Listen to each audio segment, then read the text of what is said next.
속에서 작은 소리 들려와 뭔가 다른 길 보내왔던 걸 착한 아이가 돈가스하고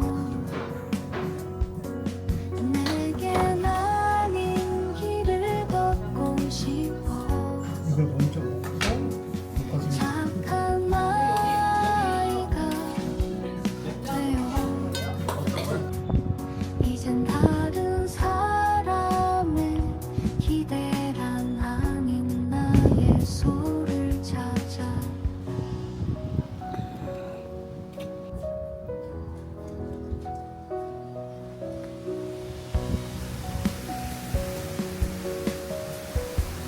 애들이 참 많네. 여긴 레드 카페.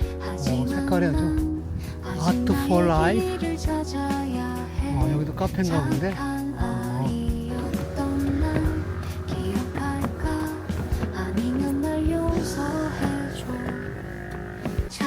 여기가 이게 북악산 개방로 같은데요. 그 문재인 대통령이 개방했다는.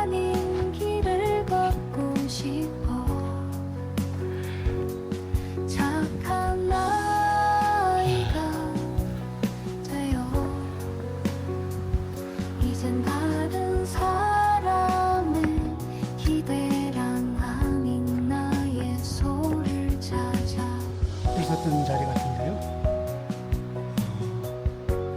산림이 엄청 울창하네요. 전혀 인간의 손때가 묻지 않은 순수한 자연인 것 같습니다. 용서해줘 착한 아이였던 날 기억할까 아니면 난 용서해줘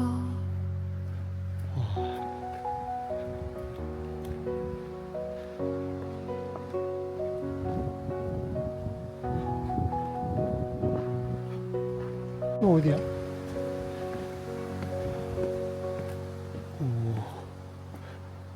여기는 또 석탑이 있네요.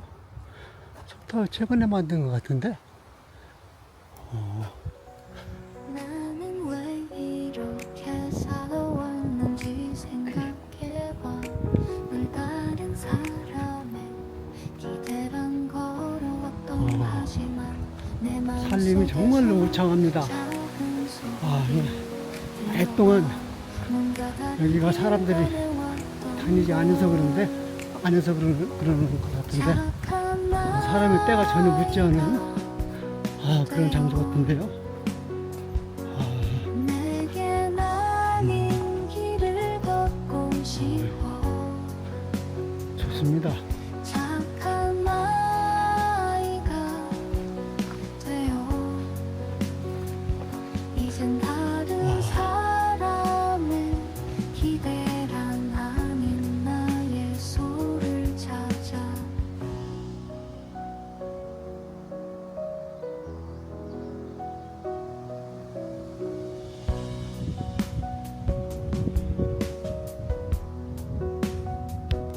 시간은 지나가고 북악산 정상을 향해서 지금 올라가고 있습니다. 500m인데.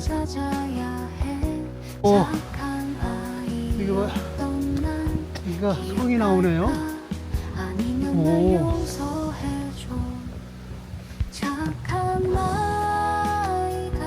창임은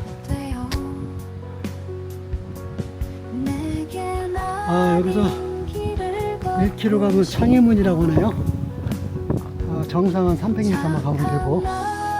네, 창의문을 향해서 가겠습니다. 이젠 다른 사람의 기대란 아닌 나의 소를 찾아 너무 멋있어. 오케이. 여기가 평창동 같은데 모르겠습니다. 나중에 영상 편집하면서 확인해 보겠습니다.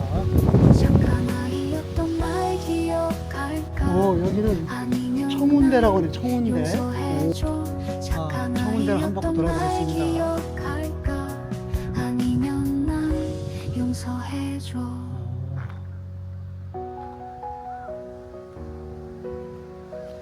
여기서는 성곽 안쪽으로 이렇게 돌게 돼 있네요.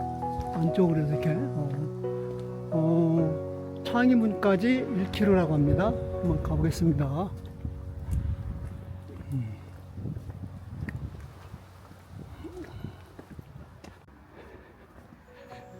나는 왜 이렇게 살아왔는지 생각해봐.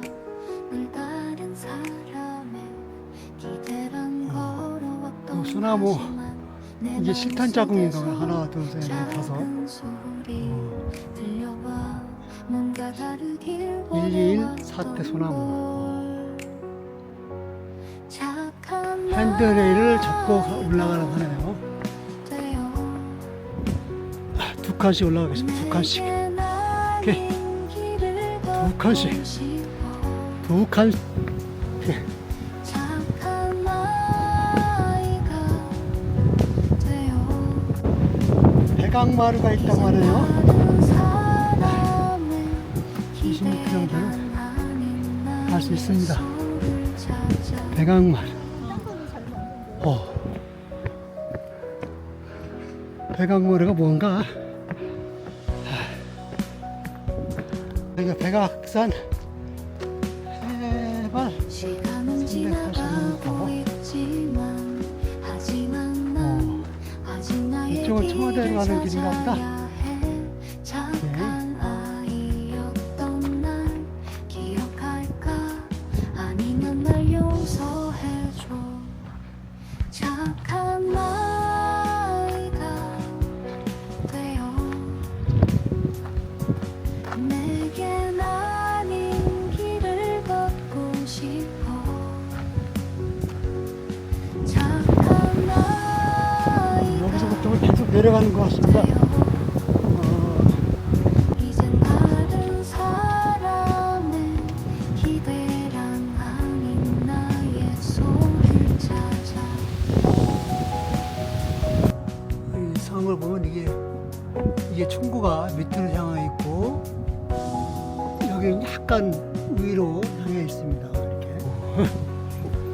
이렇게 여기 문치가 있네요. 성도 되게 오래된 것처럼 시커멓게 흐슬려 있어요. 흐슬려.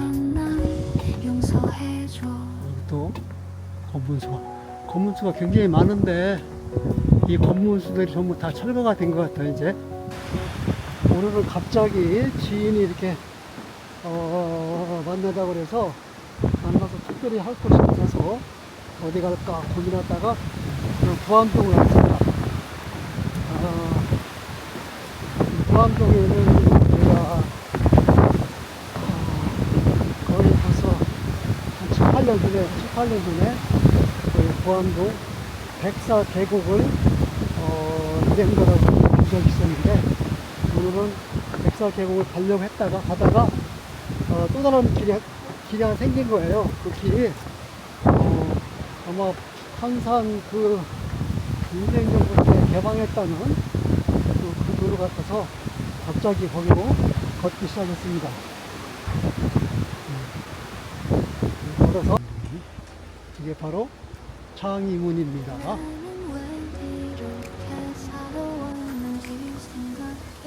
이게 창의문입니다. 창의문이 이렇게 내려오고 있어요.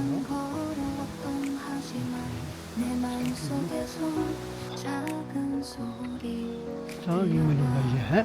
여기는 목식당입니다. 목식당, 목 레스토랑. 순 1958 커피 58년도에 오픈을 했다는 얘기인지 모르겠습니다. 한양 도성 가는 길. 이젠 다른 사람의 기대란 아닌 나의 소를 찾아. 여기가 이제 창의문 들어가는 입구. 새로운 길. 내를 건너서 숲으로 고개를 넘어서 마을로 어제도 가고 오늘도 갈 나의 나의 길 새로운 길 문들레가 피고 까치가 날고 아가씨가 지나고 바람이 일고 나의 길은 언제나 새로운 길 오늘도 내일도 내를 건너서 숲으로 고개를 넘어서 마을로 1638년 5월 10일 맞다 라고도 하기도 하고요. 그리고 유희열풍도 있다. 그 얘기를 하십니다. 오른쪽에 뒷짐지고 서 계신 분이세요. 키도 크고 펀치하시고 그래서 제가 왜 좀 더 이렇게 관심 있게 보라고 하냐면 아무리 식민지 살았어도요 예쁜 사람은 예쁜 거고 잘생긴 사람은 잘생긴 거잖아요. 당시 일본인의 여학생들 마음을 심쿵심쿵하게 했었을 것 같아요. 우리 선생님들 학교 다닐 때 기억에 남는 남학생이 있을까요? 있겠죠. 그 남학생이 어딘가에 나한테 내가 그래도 관심이 가게 했으니까 기억이 남는 거잖아요. 세월이 흘러서 일본에 가서 함께 그 당시에 윤동주 시인과 함께 공부했던 친구들을 찾아봤어요. 근데 이제 많이 돌아가셨죠. 근데 남아있는 그 여자분들한테 혹시 시인이라 윤동주를 기억하느냐? 라고 했더니 기억을 하더라고요. 어떤 사람이었습니까? 항상 말이 없고 조용했어요. 그런데 우리가 뭔가를 물어봤을 때 아주 친절하게 이야기를 해줬대요. 그 이야기는 그분의 나이가 먹어도 기억에 있다는 건 관심이 있었으니까 있지 않았을까요? 저는 예나 지금이나. 저는 그렇게 생각합니다. 네. 요즘은 이렇게 한문을 넣어가지고. 후쿠오카 항공소에서 수감되셨다가 생체 실험을 나가시고 못사셨어요. 네. 진짜요. 맞아요. 누군가의 아들이었고 누군가의 친구였지만 볼 수 없었어요. 27에 우리가 감리라고 이야기했고요. 그리고 중국인이었다면 중국말로 시를 썼겠죠. 그러니까 오늘날에 와서는 조선족 중국인이라고 이야기해요. 근데 중국에서 조선족이라고 취한 게 1952년도예요. 근데 시인은 1945년도에 돌아가셨죠. 그러니까 그것도 맞지 않아요. 그랬더니 자꾸 우리가 윤동주 사람 우리나라 사람이라고 이야기하니까 우리가 백두산 보러 갈 때 경유해서 오는 코스로 여행사에서 많이 잡나 봐요. 한국인을 못 들어오게 많이 하고 와도 사진을 못 찍게 이렇게 한다고 해요.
보관에 두셨다가 전병수 선생님께서 살아 돌아오시고 그것들을 유족분들에게 넘겨드렸는데 유족분들이 가지고 계시다가 이건 우리만 볼 게 아니다. 그러면서 연세대학을 찾아가요. 시인이 연희정문학과 나왔잖아요. 모든 곳을 헐어버리지 말고 리모델링해서 윤동주 문학관으로 개관합시다. 그러면서 2012년 7월 25일 날 지금처럼 문학관으로 개관을 했습니다. 인연은 시인이 이곳에서 인왕산 자락을 산책한 건데요. 가장 중요한 거는 시인은 본인이 쓴 시마다 연도와 날짜를 다 쓰셨어요. 근데 다른 게 아니고 해설을 안 들으면 전시 시인지 모르세요. 그냥 아홉가지 시로 가는 통로로만 아시는 거죠. 그래서 여기가 천장으로 막혀 있었고요. 벽도 막혀 있었고요. 여기가 유일하게 사람이 드나들던 입출구예요.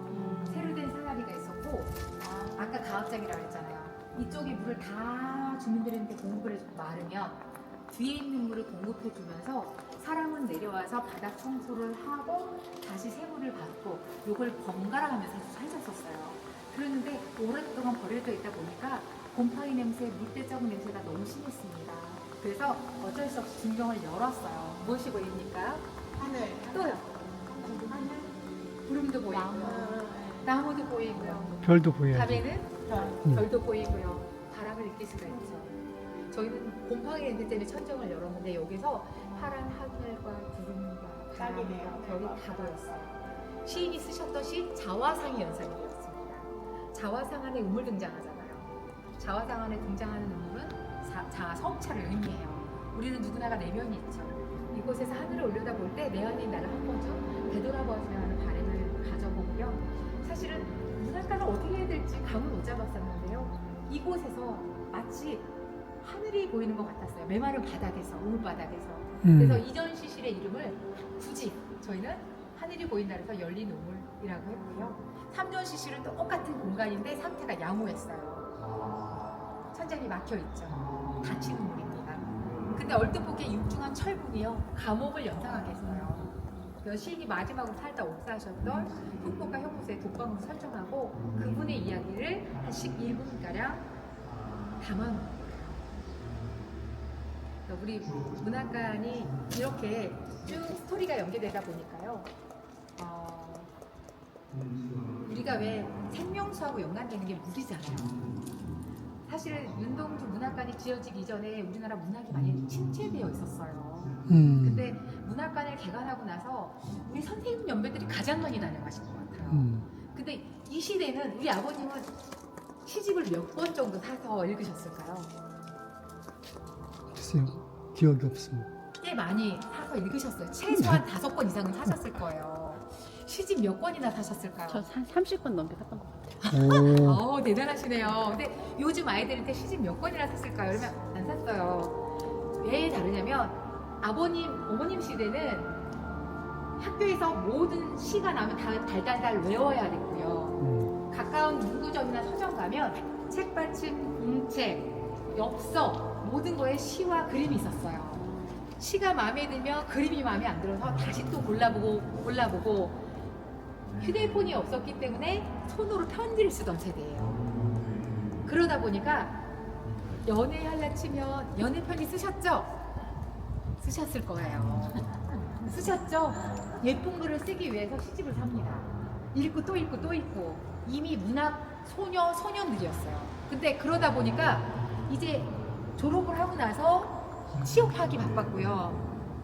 거기서 누구랑 만났으니까 결혼해서 자녀를 낳았겠죠. 자녀 키우기 바빴어요. 근데 이제 어느 정도 삶의 여유가 생겨서 이곳에 왔는데요. 이곳에 오니까 딱 잃어버렸던 것을 내면을 터치하는 거예요.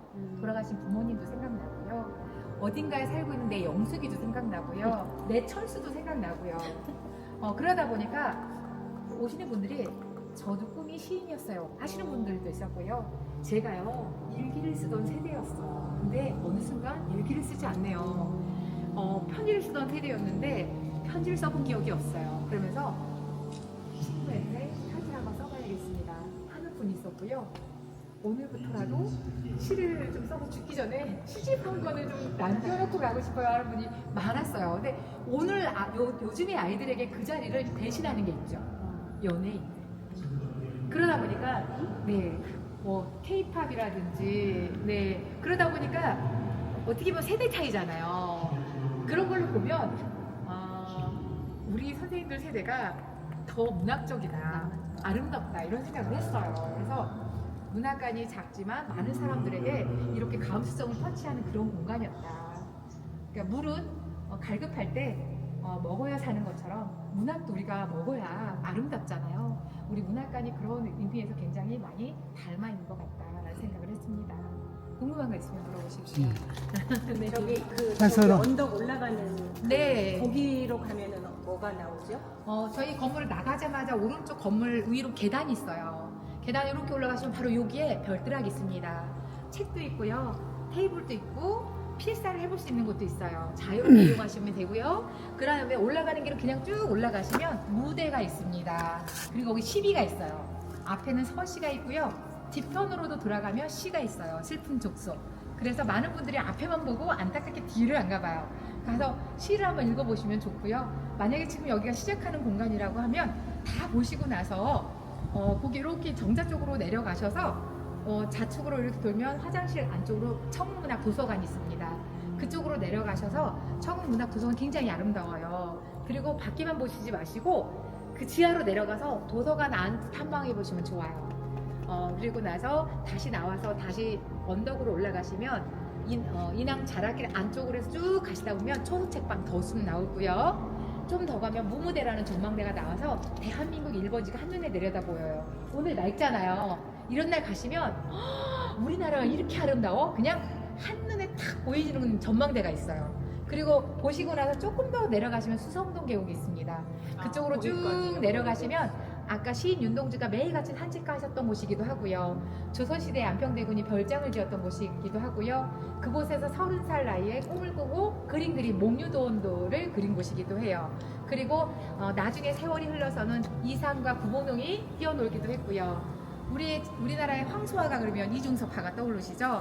문상동에서 하숙생활을 할 때 마지막 그림 전시회를 준비할 때 수성동 계곡에서 목욕제기하고 그림을 그렸답니다. 그림을 그릴 때까지는 밥도 먹지 않았다고 해요.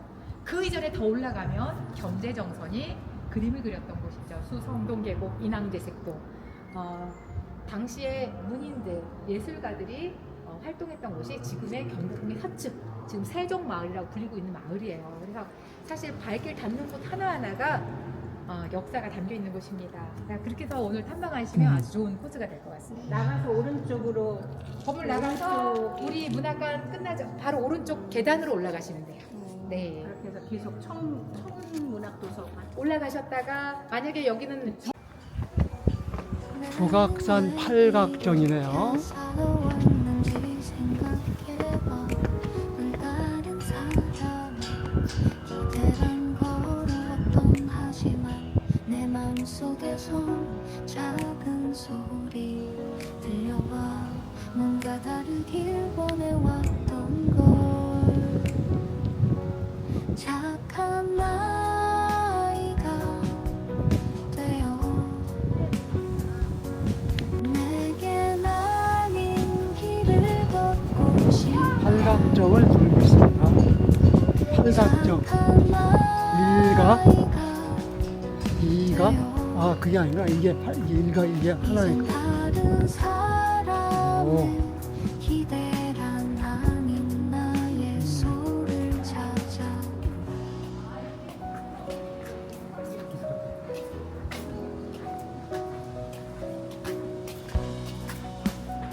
저 남산에 육삼 빌딩, 시간은 지나가고 육삼 빌딩이고 있지. 저기 어디 있어?